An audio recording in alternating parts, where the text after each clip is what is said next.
Hey y'all, we had such a great time this past Sunday at Crossroads. The worship was tremendous, and we got so much response from the message that I want to take a few minutes here this afternoon to kind of retouch on some of our main points. We're talking about waiting on the timing of the Lord. And it seems as I read scripture and as I just live this Christian life, that God really has no problem making us wait.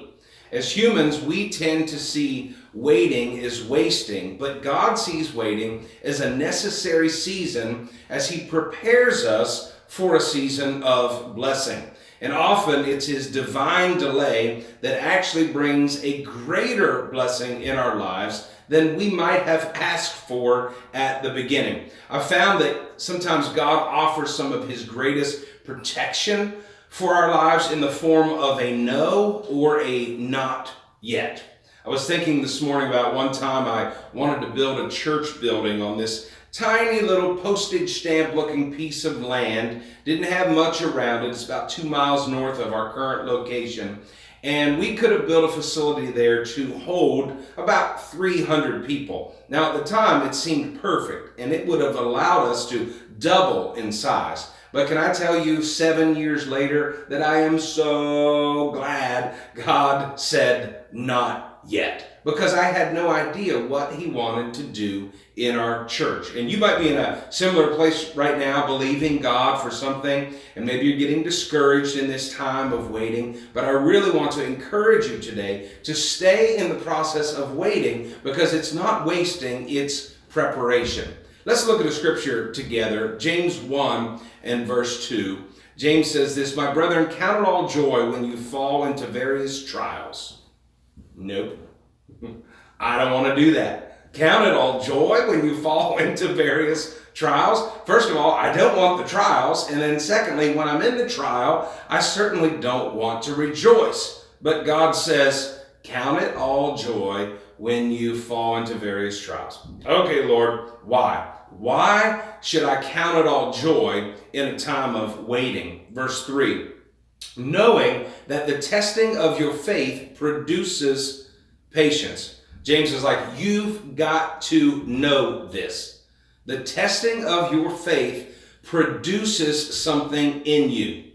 Again, we look at waiting as wasting, but God looks at waiting as producing something in us. Patience is only produced when we don't get what we want when we want it. I want to say that again, as discouraging as it is. Patience is only produced when we don't get what we want when we want it. Now let's look at verse 4. But let patience have its perfect work in you, that you may be perfect, complete, lacking nothing. The reason that God keeps us in the process is because we're lacking something. The reason that He didn't let us build that 300-seat sanctuary on a tiny piece of land is because we were lacking the insight to know that just in a few years, God was going to start bringing hundreds and hundreds and hundreds of people into our church. We lacked that insight, and God said, nope, not yet, until He could reveal a bigger part of His plan. If you're in the waiting room of life right now, let me assure you that God is preparing you for something. If you're single, maybe God is taking you through a time of emotional healing. He wants to get you strong so when you're ready for a relationship, you don't fall for some jerk who will mistreat you and disrespect you. Hello, everybody. If you're in a job that you don't love right now, I urge you, take a look around and say, Lord, what can I learn while I'm here?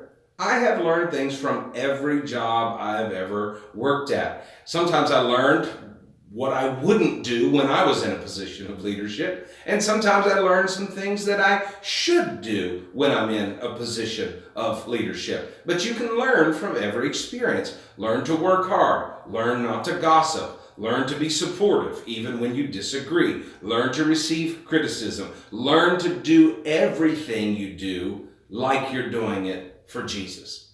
If you hate your job, I doubt you're going to be there forever. But let this process have its perfect work in you. I don't know what you're waiting for today, but if you are, I just want to encourage you not to be discouraged. Don't give up on your dreams. Don't stop praying for things, but say, Lord, while I wait, I'm going to trust you. And I believe that your promise is being birthed through this process. Thanks so much for joining me today. I want to invite you to Crossroads Church this Sunday as we start a brand new series called This Is Us. We're going to be talking about some required principles that are necessary for healthy relationships, and then we'll take those principles and we'll apply them to things like marriage, dating, singleness, and yes, even sex. So it's going to be an exciting series. Join us this Sunday, 8 a.m., 9:30 a.m., or 11 a.m.